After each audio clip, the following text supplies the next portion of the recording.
আচ্ছা, এই সবজিটা দেখে সকলেই চিনতেই পারছেন যে এটার নাম কি কিংবা কিরকম খেতে, এর গুণাবলী কি, কি আছে অবশ্যই জানা আছে। তো বেগুন তো আমরা সকলেই পছন্দ করি। আর যাদের অ্যালার্জি আছে সে ব্যাপারটা সাইডে রাখুন। কিন্তু বেগুন ভর্তা, বেগুনের তরকারি, বেগুন ভাজা, তাই না? অনেক রকমের রেসিপি খেয়ে থাকি। মাশাআল্লাহ সেগুলো কিন্তু খেতে ভালোই লাগে। তো আজ ভাবলাম একঘেয়েমি রেসিপি একটু সাইডে রেখে আজ একটু নতুন ইউনিকভাবে একটু ট্রাই করে দেখা যাক। তো মাশাআল্লাহ আমার তো দারুণ লেগেছিল খেতে। আশা করছি আপনাদের অনেকটাই মজার লাগবে। তো আজ আমি ১ কেজি পরিমাণে ছোট বেগুন নিয়েছি। বেগুনগুলো ধুয়ে নিয়েছি। ধুয়ে দেখুন একটা ছুরির সাহায্যে ২ ভাগ করে নিচ্ছি।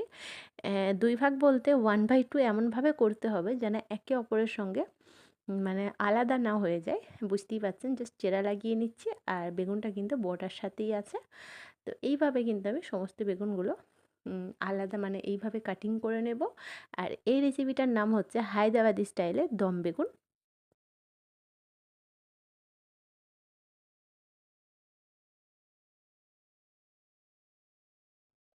যখনই সবকটা বেগুনগুলো কাটা হয়ে যাবে তখন কি করতে হবে, এরই মধ্যে সামান্য পরিমাণে লবণ দিয়ে ভালো করে মাখিয়ে নিতে হবে। ভালো করে বলতে কি বলুন তো, যে চেরা লাগিয়ে নিয়েছি এর ভিতরে যেন লবণটা অ্যাবজর্ব হয়, তার জন্য আমি এই হাতের মাধ্যমে একটু জাস্ট ভিতরে লবণটা যাতে অ্যাড হয় এটা জাস্ট হালকাভাবে পুশ করলেই দেখবেন বড় সাইজ হয়ে যাচ্ছে। তাহলেই লবণটা ভিতরে এবং ওপরে দুই ধারটাই কিন্তু ভালো করে লবণটা অ্যাড হয়ে যাবে।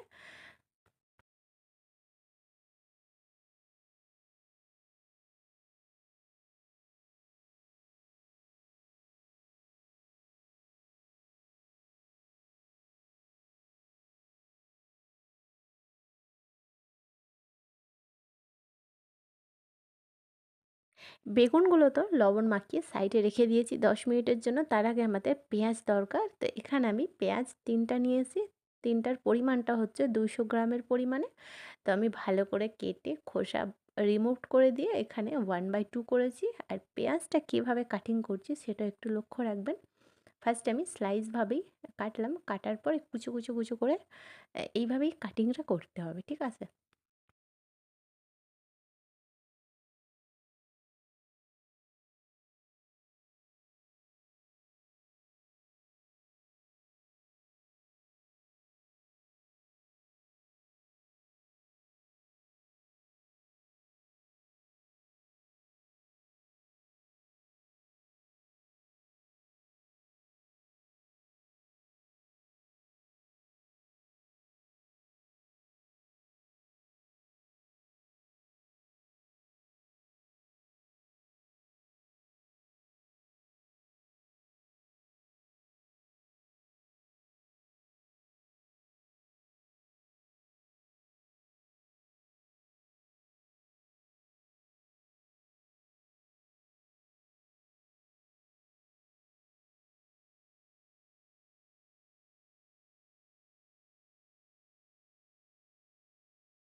আচ্ছা, পেঁয়াজের কাজ আমার কমপ্লিট মানে কুচানো।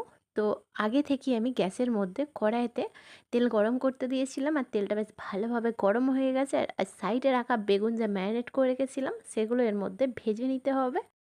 আর তেলের মধ্যে বেগুন ছাড়া মাত্রই দেখতে পাচ্ছেন কতটা তেল ছেটকাচ্ছিল। তার জন্য আমি ঢাকাটা ওপরে জাস্ট এইভাবে ঢাকাটা অফ করে একটু জাস্ট ফাঁকা রেখে বেগুনগুলো ছেড়ে দিচ্ছি। অ্যাকচুয়ালি কী বলুন তো, বেগুনেতে লবণ অ্যাড করার কারণে কিন্তু যতটা ময়েশ্চার ছিল না সবটা বেরিয়ে পড়েছে। আর তেলের মধ্যে পানি অ্যাড করলে জানেন তো কেমন ছেটকায়। এই জিনিসটা অবশ্যই লক্ষ্য রাখবেন। আর তেলের মধ্যে দেয়া মাত্রই বেগুনের কালারটা দেখুন একেবারে ইউনিক, মানে মনে হচ্ছে যেন আর্টিফিশিয়াল কালার কোনো অ্যাড করেছে। তো 20% ভেজে নিতে হবে। খুব একটা কড়াভাবে ভাজলে হবে না। তাহলে কী হবে কী বলুন তো? আস্ত বেগুনটা না একেবারে মানে সফট হয়ে যাবে আর ভালো লাগবে না। আর এইভাবেই কিন্তু আমি ৬ থেকে ৭ টা করে বেগুন তেলে ভেজে নেব। আর ভেজে তুলে একটা অন্য পাত্রের মধ্যে রেখে দেব। আর গ্যাসের ফ্লেম হাই ফ্লেমে করেই কিন্তু এটা ভেজে নিতে হবে।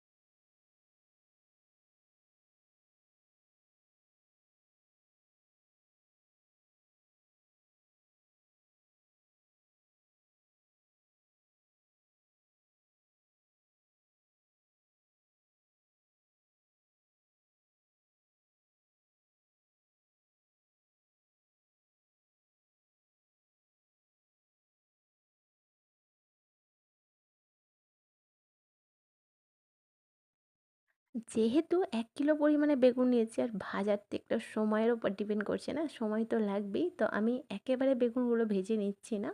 ওই ৬ থেকে ৭ টা করে বেগুন দিয়ে আমি ভেজে নিচ্ছি। সত্যি কথা বলতে এই বেগুনের রেসিপিটা আমার এতটাই মজার লেগেছে যে কি বলবো, রুটি, পরোটা, ভাতের সাথে যেকোনো মানে এমনিও খেতে পারেন। মানে আস্তে, আস্তে এতটাই মানে মুখে দেয়া মাত্রই পুরো মিলিয়ে যাবে। আমি গ্যারান্টি দিচ্ছি একবার ট্রাই করার পর বাসাতে অনেকটাই রেসপন্স পাবেন। আর হচ্ছে বারবার কিন্তু বাসা থেকে আপনাকে বানাতেই বলবে যে বেগুনের রেসিপিটা কোথায় থেকে শিখলি?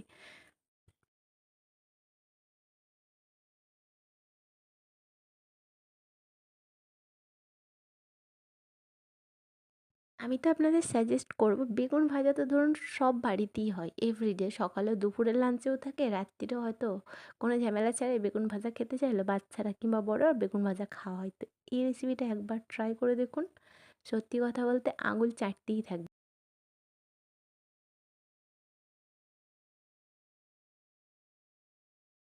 আচ্ছা, সবকটা বেগুন যখন ভাজা হয়ে যাবে তখন কি করতে হবে, এই একই তেলের মধ্যে ১ চা চামচ পরিমাণে আস্ত গোলমরিচ এবং ১ টুকরো পরিমাণে দারচিনি অ্যাড করে দিন। আর সুন্দর যখন স্মেল বেরাবে এর মধ্যে কোচানো পেঁয়াজগুলো অ্যাড করে দিন। আর পেঁয়াজটা কিন্তু বেশি কুক করানোর দরকার নাই, মানে গোল্ডেন টু ব্রাউন কালার আনাতে হবে না। পেঁয়াজটা যখনই সফট হয়ে যাবে তখনই কি করতে হবে, এর মধ্যে অ্যাড করতে হবে ১ চা চামচ পরিমাণে আদা রসুনের পেস্ট।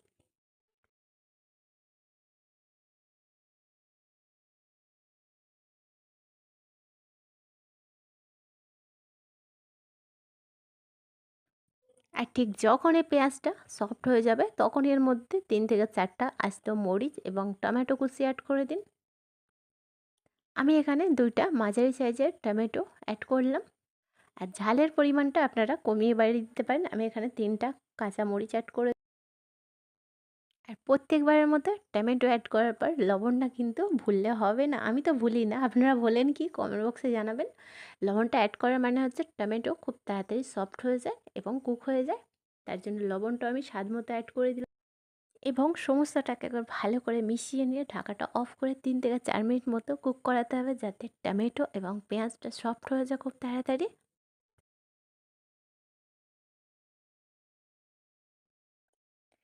এরপর যখন এই ৩ মিনিট কমপ্লিট হয়ে যাবে ঢাকাটা ওপেন করে বেশ কিছুটা মশলা অ্যাড করতে হবে, যেমন কালারের জন্য হলুদের পাউডার। তার আগে কিন্তু আমি হাতার মাধ্যমে একটু সফট করে নিচ্ছি, মানে পুশ করছি, যাতে টমেটো এবং পেঁয়াজটা খুব তাড়াতাড়ি একদম মাখা মাখা হয়ে যায়।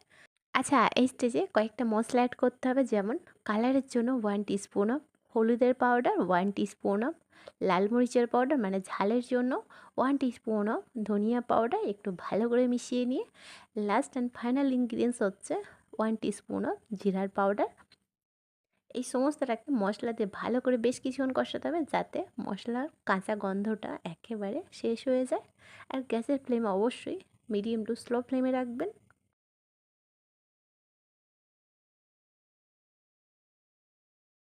আচ্ছা, যখন এই সমস্তটা ভালো করে একটু কষানো হয়ে যাবে তখনই এখানে অল্প পরিমাণে পানি অ্যাড করলাম। পানি অ্যাড করে ভালো করে আবার মিশিয়ে নিচ্ছি। আমি কিন্তু কাশ্মীরি লাল মরিচের পাউডার অ্যাড করলাম না। অ্যাকচুয়ালি কী বলুন তো, সব ক্ষেত্রে সব রেসিপিতে মানে কালারটা দেয়া, মানে যে লাল টকটকে হবে একদম কালারিং হবে, সেই সব মানে সব ইনগ্রিডিয়েন্টসে ভালো লাগে না। আমি তো অ্যাড করিনি। আপনাদের পছন্দ অনুযায়ী আপনারা কিন্তু কাশ্মীরি লাল মরিচের পাউডার অ্যাড করতে পারেন। আচ্ছা, পানিটা অ্যাড করার পর ভালো করে যখন একবারে একটু মাখা, মাখা হয়ে গেল তখন কি করলাম, ভেজে রাখা বেগুনগুলো এর মধ্যে অ্যাড করলাম। আর বেগুনটা অ্যাড করার পর আলতো হাতে কিন্তু একটু মাখিয়ে নিতে হবে গ্রেভির সাথে, যাতে গ্রেভির সাথে একেবারে মাখা, মাখা হয়ে যায় আর মশলা-টশলা সব যেন বেগুনের সঙ্গে একেবারে অ্যাড হয়ে যায়। আর কি, আর কিছু না, একদম ইনস্ট্যান্ট এটা। জাস্ট ভালো করে একটু মিশিয়ে নিয়ে আর পরিমাণ মতো পানি দিতে হবে। পরিমাণ মতো বলতে ১ কিলো পরিমাণে বেগুন যেহেতু ১ গ্লাস পানি দিলেই মানে যথেষ্ট। বিকজ বেগুন তো একেবারে যে খুব একটা কুক করাতে হবে অনেকক্ষণ, মানে সিদ্ধ হতে সময় লাগবে সে তো ব্যাপার না, না? বেগুন এমনিতেই সফট, আবার ভেজে রাখা আছে। লাস্ট হচ্ছে ঢাকাটা অফ করে গ্যাসের ফ্লেম হাই ফ্লেমে করে ২ মিনিট পর যখনই দেখবেন পানিটা বলক এসে গিয়েছে, গ্যাসের ফ্লেম স্লো টু মিডিয়াম করে ১০ মিনিটের মধ্যে ফাইনাল আমাদের দম বেগুন রেডি হয়ে যাবে।